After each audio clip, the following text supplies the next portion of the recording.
ಚನ್ನಪಟ್ಟಣ ನಗರದಲ್ಲಿ ಕಸದ ಸಮಸ್ಯೆ ಬಹಳ ಇತ್ತು. ಅದು ಜಗಜ್ಜಾಹಿರ, ಎಲ್ಲರಿಗೂ ಗೊತ್ತಿರ್ತಕ್ಕಂಥ ವಿಚಾರ.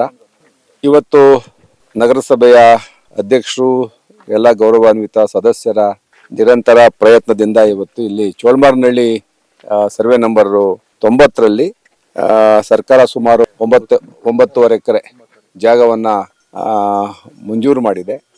ನಗರದ ಕಸವನ್ನು ಇಲ್ಲಿ ತಂದು ವೈಜ್ಞಾನಿಕವಾಗಿ ವಿಲೇವಾರಿ ಮಾಡಬೇಕು, ಅದನ್ನು ಕಸ ವಿಂಗಡಣೆ ಮಾಡಿ ಪರಿಸರಕ್ಕೆ ಹಾನಿಯಾಗದಂಗೆ ಅದನ್ನು ಕ್ಲಿಯರ್ ಮಾಡಬೇಕು ಅನ್ನೋ ದೃಷ್ಟಿಯಿಂದ ಇವತ್ತು ಇಲ್ಲಿ ಕೆಲಸ ಪ್ರಾರಂಭ ಮಾಡಿದ್ದೀವಿ.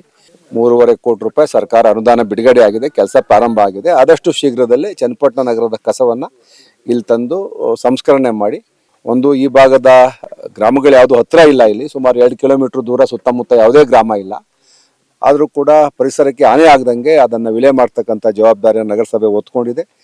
ನಗರಸಭೆಯ ಎಲ್ಲ ಅಧಿಕಾರಿಗಳು ಮತ್ತು ಚುನಾಯಿತ ಜನಪ್ರತಿನಿಧಿಗಳು ಒಟ್ಟಿಗೆ ಸೇರಿಕೊಂಡು ಈ ಚನ್ನಪಟ್ಟಣ ಜನತೆಗೆ ಇವತ್ತು ಆ ಕಸದ ಸಮಸ್ಯೆಯಿಂದ ಮುಕ್ತಿ ಕೊಡಲಿಕ್ಕೆ ಪ್ರಾರಂಭ ಮಾಡಿದ್ದಾರೆ.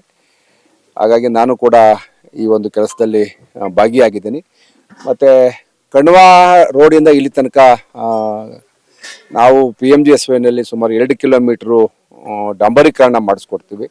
ವಾಹನಗಳು ದಿನನಿತ್ಯ ಸಂಚಾರ ಮಾಡ್ತಾ ಇರ್ತೀವಿ. ಆ ದೃಷ್ಟಿಯಿಂದ ಮೂಲಭೂತ ಸೌಲಭ್ಯಗಳನ್ನು ಕೂಡ ನಾನು ಈ ನಿಟ್ಟಿನಲ್ಲಿ ಮಾಡ್ಕೊಳ್ಳೋಕೆ ಒಪ್ಕೊಂಡಿದ್ದೀವಿ.